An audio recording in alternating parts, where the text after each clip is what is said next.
भारत में बढ़ते हुए हार्ट अटैक का क्या कारण है और इसके लिए हम क्या कर सकते हैं, इसके बारे में आज बात करेंगे। कुछ लोगों को 80 से 90 साल की उम्र में भी कोई हार्ट की प्रॉब्लम नहीं होती है और कुछ लोगों को 25 से 30 साल की उम्र में ही हार्ट अटैक आ जाते हैं। ऐसा क्यों हो रहा है, आपको जानना चाहिए।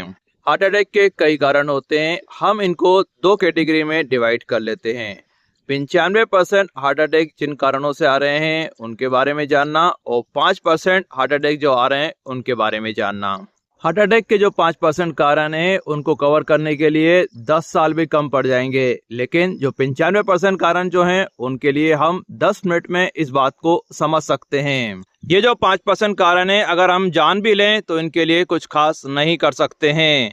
95% जिन कारणों से हार्ट अटैक आता है उसके लिए हम बहुत कुछ कर सकते हैं। तो ये जो 5% कारण है इनके बारे में सोचना छोड़ दीजिए, केवल और केवल जो 95% कारण होते हैं हार्ट अटैक के उनके बारे में सोचिए और उनके बारे में ही समझने की जरूरत होती है। तो सोशल मीडिया पे अगर कोई 12 से 20 साल के बच्चे की हार्ट अटैक की न्यूज आती है तो बहुत ज्यादा विचलित होने की जरूरत नहीं होती है।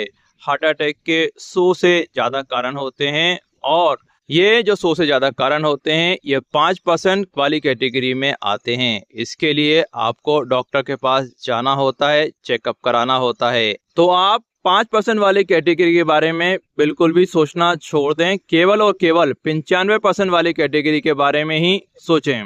ये जो 95% कारण है इनमें 5 कारण आते हैं, ये हम जानेंगे।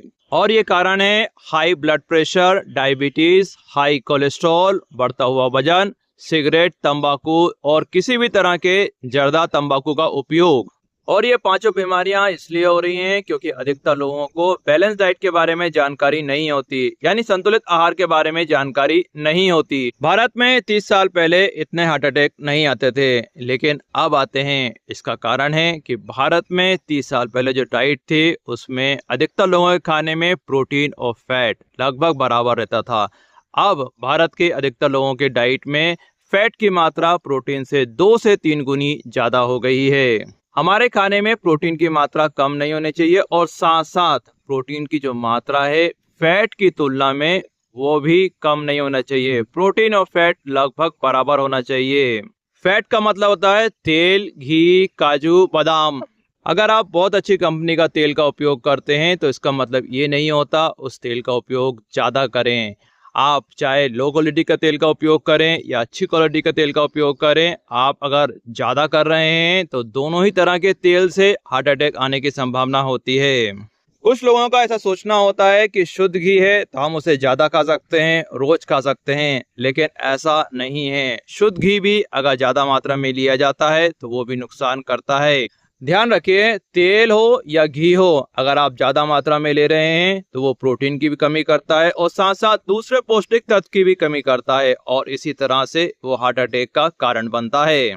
स्ट्रेस और तनाव के कारण हार्ट अटैक नहीं आते हैं। स्ट्रेस और तनाव के दौरान हार्ट अटैक आ सकते हैं, लेकिन स्ट्रेस और तनाव हार्ट अटैक का कारण नहीं होता है। दौरान का मतलब है जैसे किसी व्यक्ति को हार्ट अटैक पैदल चलते वक्त आ रहा है, जिम करते वक्त आ रहा है, क्रिकेट खेलते वक्त आ रहा है, इसी तरह से। एक्सरसाइज नहीं करने से हार्ट अटैक नहीं आते हैं, लेकिन इसका ये मतलब ना निकाला जाए कि एक्सरसाइज नहीं करना चाहिए। एक्सरसाइज करना बहुत जरूरी है स्वस्थ रहने के लिए, लेकिन ये कोई डायरेक्ट कारण नहीं होता है हार्ट अटैक का। कई दिव्यांग लोग जो होते हैं वो बिल्कुल भी एक्सरसाइज नहीं कर सकते हैं, इसका मतलब ये नहीं होता कि उनको हार्ट अटैक आ जाएगा।